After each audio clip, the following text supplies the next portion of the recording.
Bonjour à tous, bienvenue sur le plateau du grand rendez-vous Europe 1 CNews Les Échos. Bonjour Alain Finkielkraut. Bonjour. Vous êtes écrivain, philosophe, académicien. C'est votre grand rendez-vous ce dimanche. On vous écoute avec attention car votre parole compte. Vous rentrez tout juste d'Israël où vous avez constaté une société plus divisée que jamais, nous dites-vous.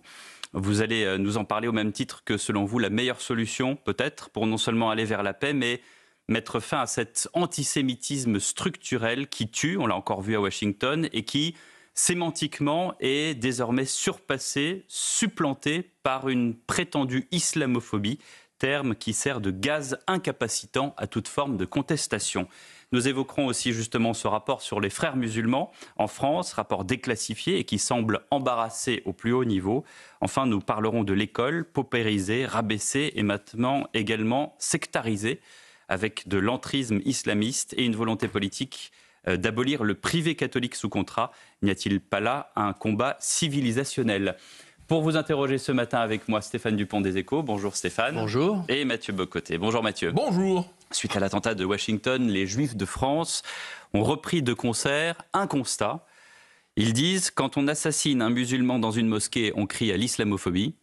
Quand on assassine 2 Juifs à Washington, on dénonce un État génocidaire. Question simple, Alain Finkielkraut. Est-ce qu'on est en train de justifier l'assassinat des Juifs ? Non, je ne crois pas. Personne ne justifie cet assassinat. Alors, certains, comme Éric Coquerel, de la France Insoumise, veulent le diluer dans ses causes et finalement en imputer la responsabilité à Israël.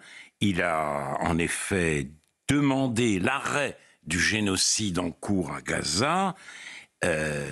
Quand vous avez un déchaînement de haine, un tel déchaînement de haine, de violence, ça déchaîne la haine de tous les côtés. Mais sans avoir un mot pour les victimes de Washington. C'est une manière, en plus, c'est une manière de dire, bah oui, il y a des victimes, mais au bout du compte, c'est à cause de la guerre menée par Israël. Ils l'ont bien cherché, c'est ça, c'est ce qu'il veut dire. Ouais.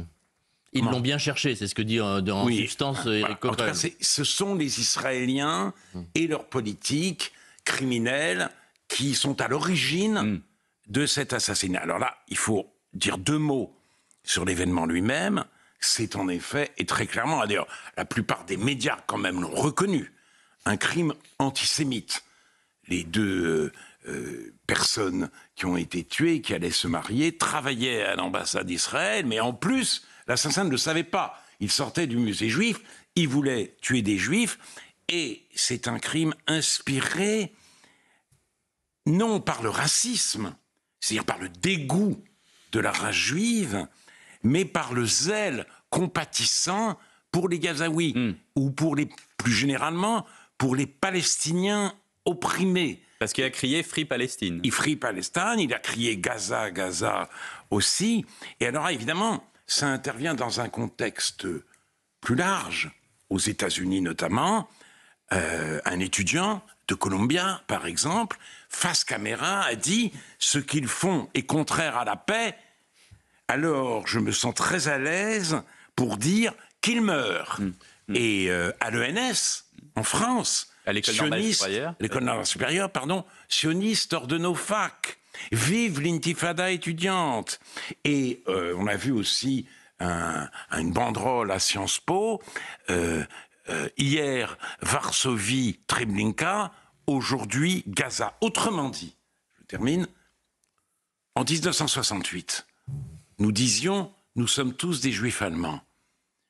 Les étudiants contestataires aujourd'hui disent, nous sommes tous des antisémites antiracistes. Et cet antisémitisme antiraciste, eh bien, il a révélé à Washington ses potentialités meurtrières. Est-ce qu'il n'est pas nécessaire, par ailleurs, de traduire certains des slogans qui sont lancés aujourd'hui ? Par exemple, quand on entend « sioniste », est-ce que ce n'est pas une nouvelle manière pour certains de dire « sale juif » Et de la même manière, je ne dis pas dans tous les cas, mais est-ce que pour certains, lorsqu'ils disent « Free Palestine », ce n'est pas une manière de dire aussi « Allah Akbar » aujourd'hui ? Peut-être, mais pas pour l'assassin. L'assassin n'était pas un islamiste. Non, mais il s'identifie à la cause palestinienne telle que théorisée par les islamistes. Il s'identifie à la cause palestinienne, donc il soutient le Hamas. Il ne veut même pas entendre parler des manifestations à l'intérieur de Gaza contre le Hamas. Non, ça c'est vrai. Mais quand sioniste aujourd'hui, évidemment, c'est le nouveau synonyme de youpin, mais dans un autre contexte. Parce que le youpin, c'était l'empoisonneur des races. Là, le sioniste, c'est le blanc, c'est l'oppresseur. C'est donc celui qu'il faut mettre à bas au nom des damnés de la terre. C'est cette espèce de frénésie compassionnelle qui peut mener au pire. Pour vous, les antisionistes aujourd'hui sont des antisémites. C'est ce que vous... De toute façon, l'antisionisme pose un problème. C'est-à-dire, il est tout à fait légitime de critiquer, même sévèrement, la politique d'Israël. Mais l'antisionisme, c'est pas ça. C'est l'existence d'Israël. Vous critiquez la politique de Poutine, vous ne me remettez pas en cause, l'existence de la Russie. Et même, après l'hitlérisme, on n'était pas anti-allemand au point de vouloir en finir avec l'Allemagne. Là, dans l'antisionisme,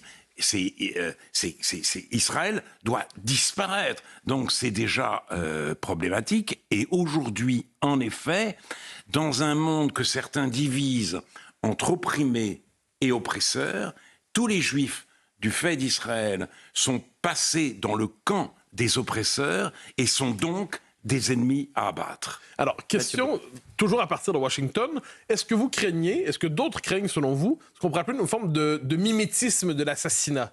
C'est-à-dire, un cap a été franchi, désormais on peut abattre ainsi, peut-être même pas désormais, parce qu'on l'avait déjà vu dans d'autres musées en Europe, mais désormais on peut abattre au nom de la cause palestinienne des Juifs à Washington. Est-ce que vous craignez une forme de mimétisme, d'imitation, premier élément? Et surtout, est-ce que vous faites un lien entre cet événement et le fait que, par exemple, en Grande-Bretagne, aujourd'hui, à Londres, eh bien, les Juifs doivent traverser pour passer d'un quartier à l'autre. Ils sont obligés d'avoir des bus protégés.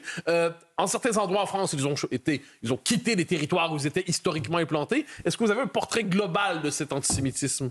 Écoutez, à Courbevoie, il y a quelques mois, une fillette a révélé qu'elle était d'origine juive et l'un des garçons qui l'a ensuite violée lui a dit « Tu es juif, tu es contre la Palestine et tu soutiens le génocide que les Juifs font à Gaza. » Donc on a assisté à une réplique du massacre du 7 octobre. Donc en effet, tout est possible. Tout est possible. L'islamisme gagne. Vous avez aussi les gens de la France insoumise qui appellent, ça c'est très inquiétant, à l'intifada. Appel réitéré. Ça veut dire quoi, l'intifada, en l'occurrence? Ça veut dire, on va taper sur les Juifs, puisque il faut reproduire le combat qui existe en Israël.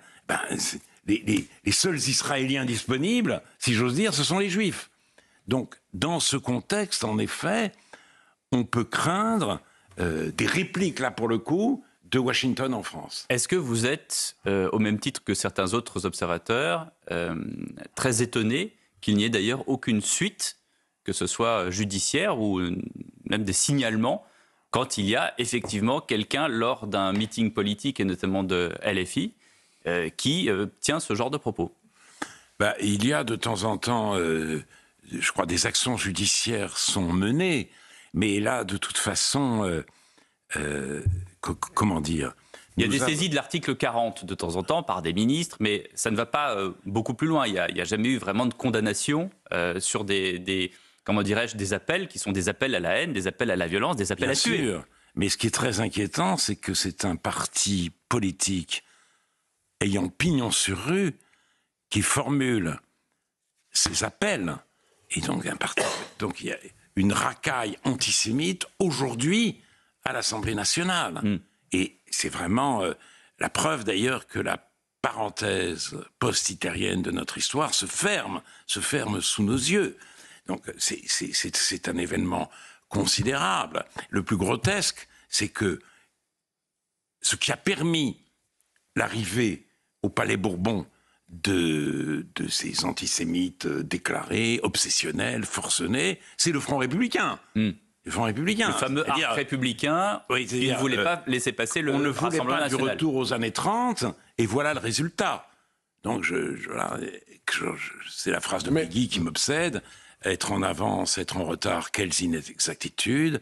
Être à l'heure, la seule... Mais votre comparaison est frappante. Dans les années fin 30, on entendait quelquefois « mieux vaut Hitler que le Front populaire ». Est-ce qu'on pourrait dire qu'aujourd'hui, certains diraient « mieux vaut les antisémites que le RN ». Vous avez raison.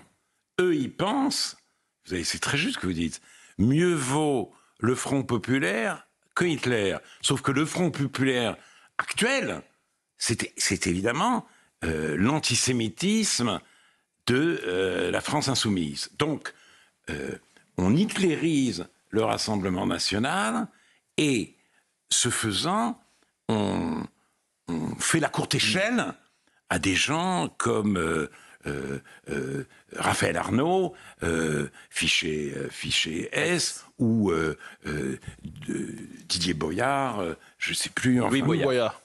Comment ? Louis Boyard. Louis Boyard, pardon. Et tous ces gens, Daniel Obono, tous ces gens, en effet, qui n'ont qu'une obsession, Gaza, la haine d'Israël, et souvenons-nous des mots de Mélenchon, lors de la grande manifestation contre l'antisémitisme. Il n'y va pas, et il dit, les partisans du soutien inconditionnel au massacre ont leur rendez-vous, au moment où l'antisémitisme explose en France. Alain, voilà où nous en sommes. Finkielkraut est l'invité du Grand Rendez-vous ce dimanche. A tout de suite, on parlera de la situation en Israël. Retour sur le plateau du Grand Rendez-vous Europe 1 CNews, les échos avec notre invité Alain Finkielkraut. Vous rentrez d'un séjour d'Israël, vous avez pu observer les choses. Est-ce que vous avez trouvé les Israéliens aussi combatifs, aussi déterminés et parlant d'une seule voix, comme juste après le 7 octobre 2023 ? Non. Il ne parle pas d'une seule voix, et même la désunion d'Israël a supplanté l'union sacrée, née évidemment du pogrom du 7 octobre. Et ça, c'est nouveau ? Non, j'étais déjà en Israël il y a 1 an, et je me souviens qu'un professeur de l'université de Tel Aviv m'avait dit que le grand problème d'Israël, ce n'était pas le Hamas, c'était Netanyahou. Et c'est clair, Netanyahou c'est l'ennemi. Le Hamas c'est l'ennemi. Oui. Le Hamas c'est l'ennemi. Netanyahou c'est le problème. Et pour beaucoup d'Israéliens, le problème est encore plus aigu aujourd'hui parce que le Hamas a perdu. Le Hamas a été vaincu.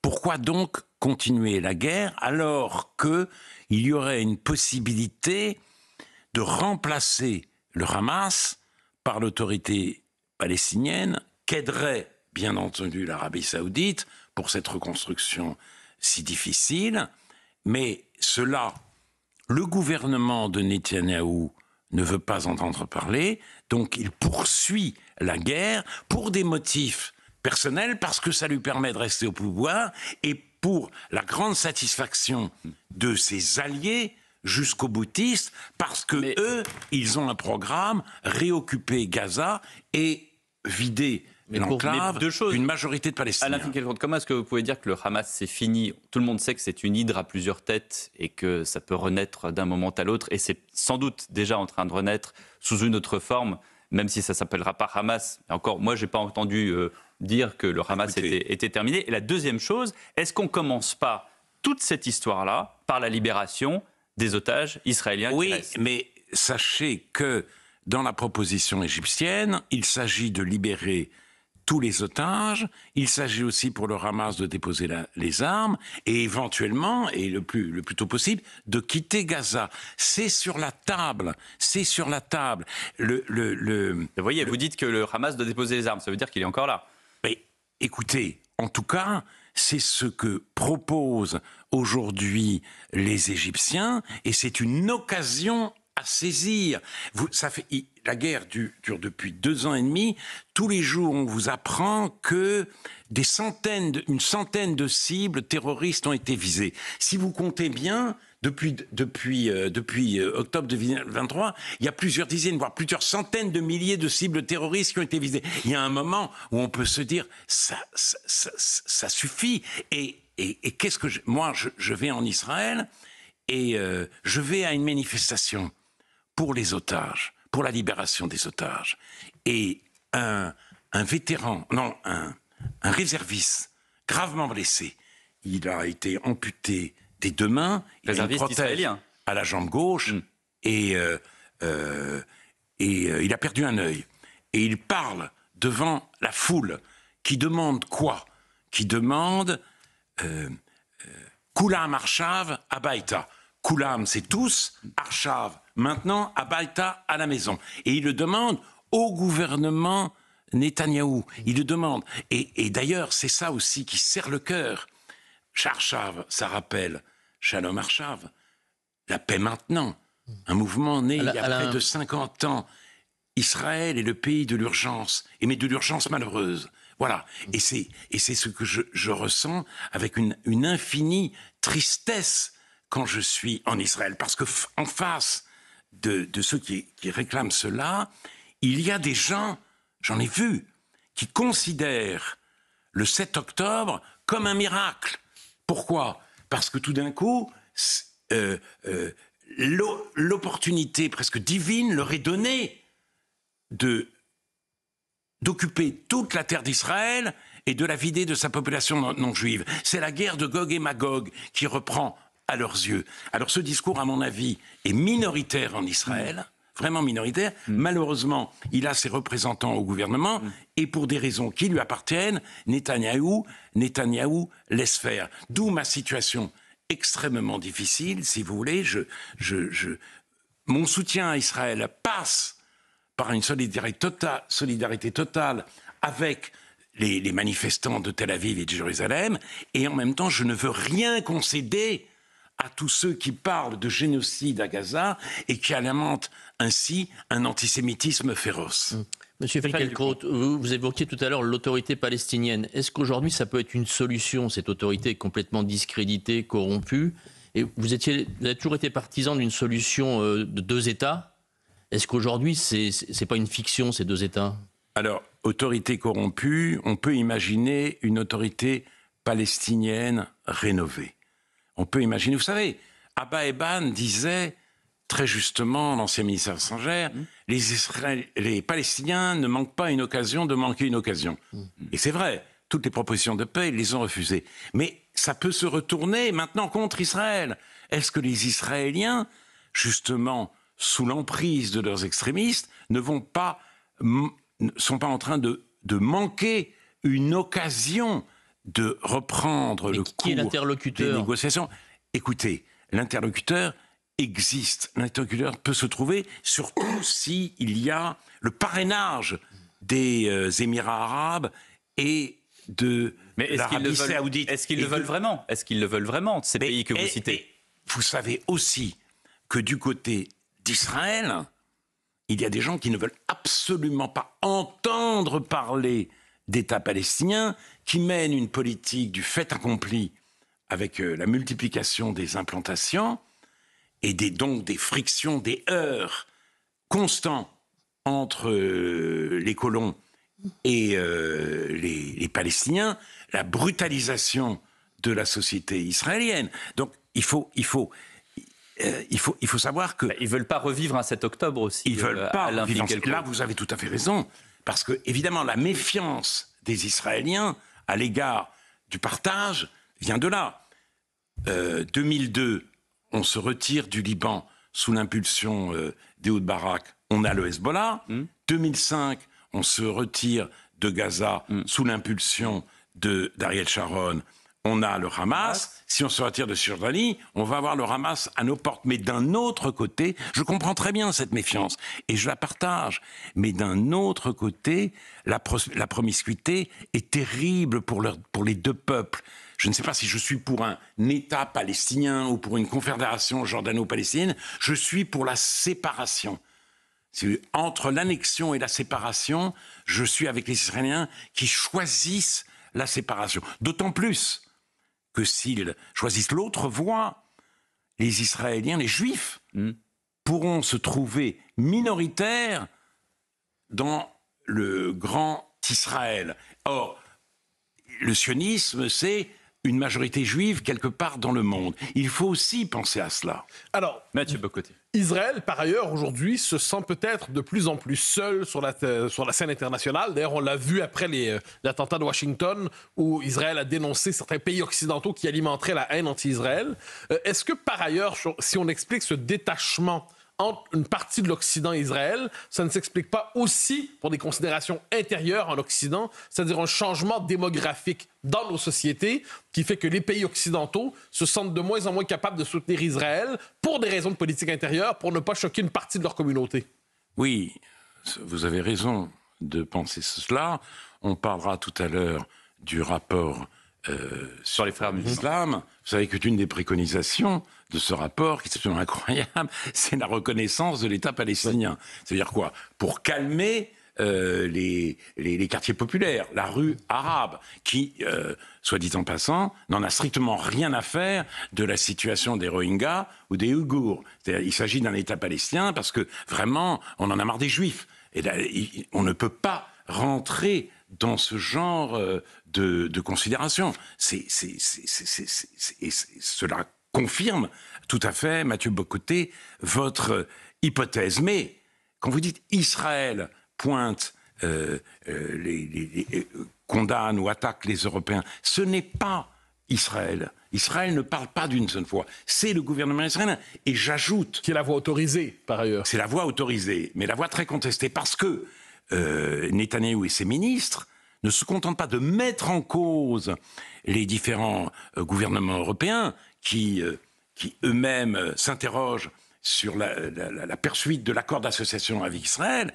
Il attaque, Netanyahou, des Israéliens eux-mêmes, notamment Yair Golan, qui président du Parti des démocrates, qui a dit que Israël était en train de devenir un État paria et commettait des crimes de guerre à Gaza, de même Ehud Olmert, et donc ceux-là sont considérés comme des traîtres, on a même dit que leur discours a armé l'assassin de Washington. Voilà jusqu'où va la déchirure d'Israël. Alain Finkielkraut est l'invité du grand rendez-vous Europe 1 CNews Les Échos. Vous restez avec nous ce dimanche. Dans un instant, nous allons justement parler de ce rapport déclassifié sur les frères musulmans en France. À tout de suite. Retour sur le plateau du grand rendez-vous Europe 1 CNews Les Échos avec notre invité ce dimanche, le philosophe Alain Finkielkraut. On a interrogé les Français, Alain Finkielkraut, par l'intermédiaire de l'Institut CSA pour Europe 1, le JDD et CNews. Emmanuel Macron peut-il lutter contre l'islam radical? 71% disent non. Oui, 28%. Et puis un autre sondage, est-ce que la lutte contre l'islam radical doit être une priorité pour le gouvernement? 81% des Français disent oui. Voilà ce sondage édifiant dans le contexte qu'on sait, c'est-à-dire la déclassification de ce rapport par Bruno Retailleau, le rapport sur les frères musulmans. Qu'est-ce que vous retenez de ces 73 pages de rapport? Il y a quelques années, en 2012 exactement, paraissait un livre collectif sous la direction de Georges Bensoussan, Une France soumise. En 2002, ça avait été Les territoires perdus de la République. Là, c'est Une France soumise. Et ce rapport, ce livre, était préfacé par Elisabeth Badinter. Et elle disait, dans sa préface, une seconde société tente de s'imposer au sein de notre République, tournant le dos à celle-ci, visant explicitement le séparatisme, voire la sécession, le tout avec notre complicité active ou passive. D'ailleurs, ça a valu à Elisabeth Badinter ce genre de propos d'être un peu marginalisé à gauche, sinon même exclu de la bien-pensance de gauche. Donc les choses étaient claires, mais ce rapport dit davantage.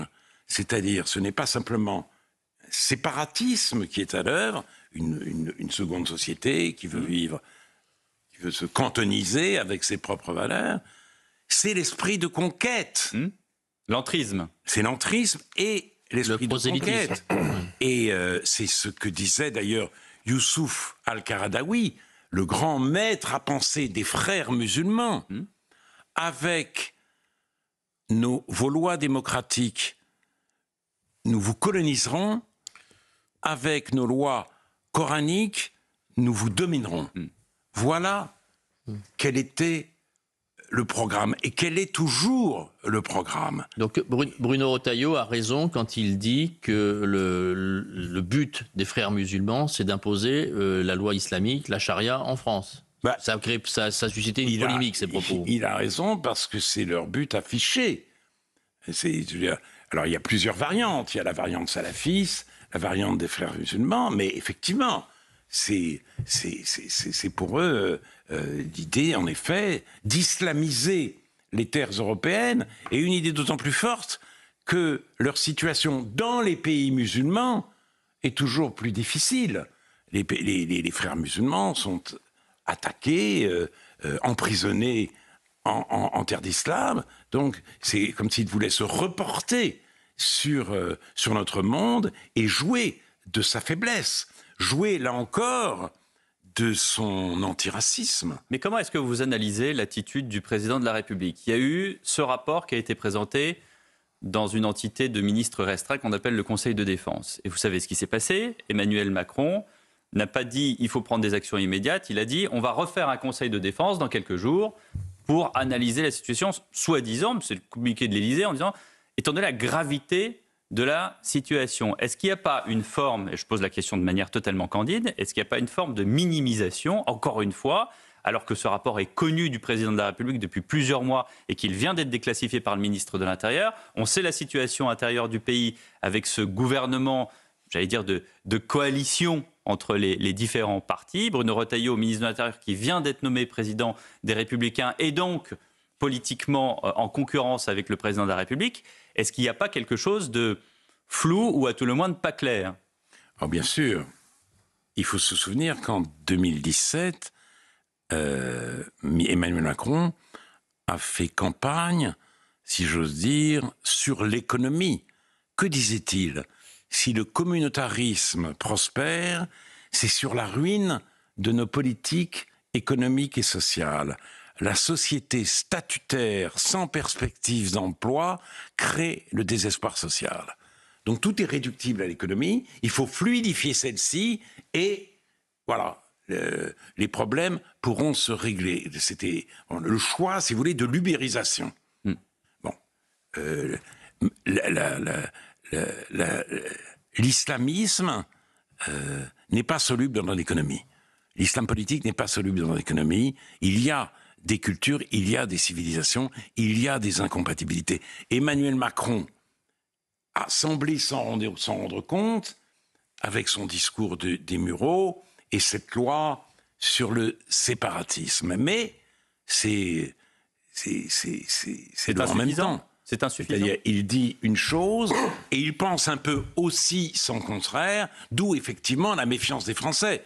D'après le sondage que vous venez de nous donner, les Français ne lui font pas confiance parce qu'il n'a pas, si vous voulez, sur cette question de ligne directrice claire. Mathieu Bocoté. Mais cela dit, on a dénoncé cette semaine les frères musulmans en disant que c'est un agent actif d'islamisation de la France. Mais est-ce que ce discours a un sens si on ne s'inquiète pas plus largement des vagues migratoires à répétition qui donnent aux frères musulmans l'occasion de chercher à manipuler une population pour la convertir à sa version très particulière de l'islam, un islam islamiste? Autrement dit, les frères musulmans, sans l'immigration qui la précède, leur capacité d'action serait assez limitée. Et vous avez tout à fait raison. Bien sûr, lutter contre l'islamisation, contre cet esprit de conquête, cela passe par une nouvelle politique migratoire, sur le modèle de la politique que mène le Danemark. Le Danemark social-démocrate, bien sûr. l'assimilation et même l'intégration ne sont pas possibles si l'immigration continue à cette cadence infernale, 500 000 nouveaux arrivants par an, dit-on. C'est-à-dire, bien sûr, l'école est submergée et cela profite évidemment aux frères musulmans, mais cela ne figure pas dans le rapport, au contraire. Dans le rapport. Voilà, c'est pour ça que je vous pose la question, c'est que la question de l'immigration est étonnamment absente globalement du rapport. Je ne dis pas qu'elle est tout à fait absente, mais c'est comme si c'est un facteur secondaire, alors que c'est le facteur peut-être premier. Mais c'est bien sûr. On ne pourra jamais mener une élite efficace si on maintient cette politique, ou plutôt cette absence de politique migratoire. Donc il faut stopper, selon vous, l'immigration de toutes les personnes qui viennent de pays musulmans. De toute façon, aujourd'hui, il faut ralentir les flux migratoires. Et une très grande majorité des migrants en France viennent des pays musulmans. Et alors là, d'ailleurs, c'est très intéressant. C'est très intéressant parce que le pape François n'en avait pas conscience. Il a fait de la question migratoire une cause personnelle. Dans le migrant, il fallait voir, disait-il, le visage de Jésus-Christ. Et là, il allait à l'encontre de son prédécesseur, de ses prédécesseurs, pour qui la perpétuation de la civilisation européenne était essentielle. Et lui, le pape François disait l'Europe est une grand-mère stérile et craintive. Et surtout, il ajoutait, ça c'est tout à fait extraordinaire, pour moi, l'Europe doit être conçue comme un hôpital de campagne après la bataille. Donc un point de vue strictement et totalement humanitaire. Mais restons dans les suites du rapport. François Ruffin, figure bien connue d'une gauche plus radicale, a dit, il parlait de la question du voilement des jeunes filles de 15 ans, par exemple. Et il dit, mais quelle est la différence, je résume son propos, entre le fait de baptiser un enfant après quelques semaines ou le voilement d'une fillette de 15 ans? Que vous inspire, par exemple, ce propos? D'ailleurs, je trouve... C'est une manière, d'ailleurs, à chaque fois on dit ça, c'est-à-dire on découvre les problèmes de l'islam radical et on cite Bétharan. Bétharam. Oui, c'est ça. L'école. L'école où François Bayrou était enseignante, etc. Voilà. Et donc on pointe toujours... si vous voulez, le catholicisme, les excès du catholicisme. On vous parle aussi du concordat avec l'Alsace-Lorraine, qui est un véritable scandale. Donc la laïcité est défendue comme une arme contre les catholiques, et au contraire, si vous voulez, récusée quand il s'agit de l'islam. Oui. L'islam, donc les abayas, le voile à l'école. Mais pour en revenir au pape, c'est très intéressant, c'est-à-dire c'est une manière de penser que les hommes sont interchangeables. C'est ça le discours humanitaire, c'est-à-dire les hommes n'existent qu'au travers de leur souffrance, et dans la souffrance, mais c'est une négation. Dans les larmes, dans l'amertume, nous sommes tous pareils. C'est une négation de l'islamophobie? Oui, d'abord, et surtout c'est d'une islamisation de choix ontologique. Être, c'est être remplaçable. Oui. Tout le monde peut remplacer tout le monde. Et aujourd'hui, deux types de ces discours vont dans ce sens pour justement soutenir l'immigration. Le discours humanitaire, qui a été repris, si vous voulez, et canonisé par le pape François, et le discours patronal. Les chefs d'entreprise réclament toujours plus d'immigration parce qu'en effet, à leurs yeux, les hommes sont interchangeables. Or, ils ne le sont pas. Il faut partir de cette donnée absolument fondamentale pour reconsidérer nos politiques migratoires. Alain Finkielkraut est notre invité ce dimanche. À tout de suite. Dernière partie du grand rendez-vous européen CNews Les Échos avec le philosophe Alain Finkielkraut, à l'heure où Jean-Luc Mélenchon dit « ça suffit, l'islamophobie » suite à ce rapport sur les frères musulmans. Cette même France Insoumise, par l'intermédiaire de Paul Vannier, le rapporteur de la commission qui justement, on en a parlé à l'instant, auditionna François Bayrou sur l'affaire Betaram, Paul Vannier a publié un rapport, début avril, de 178 pages sur le séparatisme scolaire. Il demande l'abolition de l'école catholique privée sous contrat. Question simple, Alain Finkielkraut, la France insoumise que nous brandit la laïcité à tout bout de champ, n'est-elle pas en train de mener un combat de civilisation ? Mélenchon disait dans un tweet qui a été reproduit par Charlie Hebdo, autrefois, disait, ou naguère plutôt, je conteste le terme d'islamophobie, on a le droit de ne pas aimer l'islam comme on a le droit de ne pas aimer le catholicisme. Henri de Navarre, le futur Henri IV, disait « Paris vaut bien une messe ». Pour la France insoumise, les prochaines élections, les prochaines échéances électorales valent bien un mariage avec l'islam politique et même une conversion à l'antisémitisme. Donc la lutte contre l'islamophobie, telle qu'il l'amène, c'est la collaboration qui revêt les habits de l'antiracisme. Voilà, il n'y a rien d'autre à en dire. Et la négation de la civilisation chrétienne. Bien sûr, la négation de notre héritage, cet héritage très important aux yeux des vrais républicains.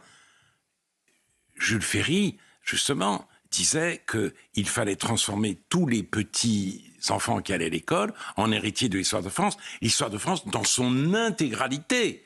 Alors qu'il aurait pu dire, non, ça commence en 89. Ils n'ont jamais pensé, les républicains, que l'histoire française commençait en 89. Elle devait évidemment assumer son héritage chrétien. La laïcité, finalement, n'a jamais dit autre chose.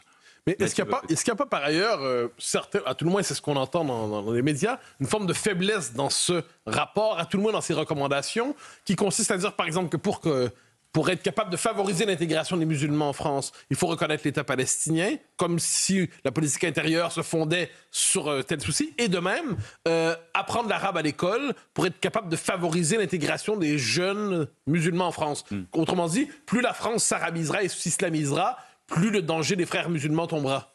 Non, ils ne disent pas tout à fait ça, mais il dit apprentissage de l'arabe pour ne plus en laisser le monopole aux écoles coraniques. Oui, c'est une autre manière de dire la même chose. Mais là, c'est très important parce que ce qu'il faut favoriser à l'école, d'abord et avant tout, c'est l'enseignement du français. Un peuple qui tient à sa langue est un peuple qui tient bon, disait Gide. Et le peuple français ne tient pas bon, il ne tient plus à sa langue. La syntaxe s'effondre, le vocabulaire se rétrécit. Je veux dire, on parle de TikTok. Oui, on parle de TikTok, vous avez raison. Et donc, le français va très très mal. Et si on a un instant, je voudrais vous lire les extraits d'un entretien d'un livre d'entretien d'Emmanuel Lévinas avec François Poirier. Il arrive en France, à Strasbourg, dans les années 30. Vous saviez le français en arrivant à Strasbourg? Non, pas du tout. Comment avez-vous fait? Ah, les langues ne sont jamais un obstacle. La première année, je lisais du Corneille en consultant sans cesse un dictionnaire. Et il ajoute, c'est le sol de cette langue qui est pour moi le sol français, vous comprenez. Je parle très bien le russe encore, assez bien l'allemand et l'hébreu, je lis l'anglais, mais j'ai souvent pensé au début de la guerre de 1939 que l'on fait la guerre pour défendre le français. Et Boualem Sansal, son dernier livre, c'est Le français, parlons-en. Donc Boualem Sansal, Emmanuel Lévinas, Sioran, la langue française est en plein déclin. Et ce qui m'attriste le plus, c'est que les Français n'ont pas l'air d'en souffrir. Et c'est moi qui me désole, moi, rebut des Balkans, qui me désole de le voir sombrer. Eh bien, je coulerai inconsolable avec elle. Voilà comment des étrangers ont su parler du français. Donc, il y a une urgence, pour le coup, à réintroduire l'apprentissage du français. Le français constitué en quelque sorte, enrichi par sa littérature dans les classes pour que effectivement on reparle le français et pas le TikTok. Stéphane Dupont. Oui, donc pour vous, la lutte contre l'islamisme, elle commence à l'école. Oui. Là, c'est la matrice, c'est là où tout doit commencer. Oui, et ça peut pas, c'est pas nécessairement une lutte directe. Il ne s'agit pas de dire aux gens attention à l'islamisme, mais il s'agit effectivement de les assimiler, c'est-à-dire de leur permettre d'assimiler eux-mêmes la culture française et à travers elle Ce qui n'est plus le cas aujourd'hui pour vous. Qui nous constitue. Ce n'est plus le cas aujourd'hui pour vous. L'école ne fait plus son travail. C'est de moins en moins le cas aujourd'hui, ça c'est vrai. L'écrit disparaît au profit de l'oral, l'orthographe n'est plus enseigné. Et quand les élèves font des fautes d'orthographe dans les examens, même le bac, etc., les examinateurs sont sommés de ne pas en tenir compte. Voilà où nous en sommes. Alors, nous avons examiné une série de problèmes liés à l'intégration, liés à l'islamisation, enfin, un portrait assez critique, ce qui implique une réponse politique. Parmi les réponses politiques qui se proposent en ce moment, il y a, on le sait, l'émergence de Bruno Retailleau, nouveau chef des Républicains, qui a obtenu environ 75% donc dans son parti, donc un véritable appui, certains disent un triomphe. J'aimerais savoir, que vous inspire Bruno Retailleau comme figure politique? Vous inspire-t-il confiance? Ce qui m'inspire confiance, c'est son discours, en effet. Il semble sincère, il est très direct, et il prend les problèmes à bas-le-corps. Il nous sort du « en même temps » mortifère dans lequel nous avons vécu. Et en outre, j'ai été très sensible à la position que Bruno Retailleau a prise au moment de l'incarcération en Algérie de Boualem Sansal. C'est notre Navalny, Boualem Sansal. Espérons qu'il n'aura pas le même sort, mais nous devrions le traiter, le penser comme tel. Et il a préconisé, contre l'avis d'un ministre des Affaires étrangères bien mal aspiré en tout domaine, notamment sur le conflit israélo-palestinien, il a préconisé une politique de fermeté, un bras de fer. Donc il dit les choses, il regarde la réalité en face et il redonne une certaine vigueur à la droite qui en avait bien besoin. Et alors je remarque aussi, et ça c'est très intéressant pour la sortie du macronisme, je n'ai pas à prendre parti pour l'un ou pour l'autre dans les élections de 2027, mais il y a un rapprochement idéologique très clair entre Bruno Retailleau et Édouard Philippe. On dit même qu'Édouard Philippe rêve d'un ticket. Bon, ça, ce sont des considérations qui ne sont pas les miennes, mais nous sortons vraiment du en même temps une vraie alternative à la gauche radicale et à la gauche molle en train de naître. Et c'est la fin du Macron.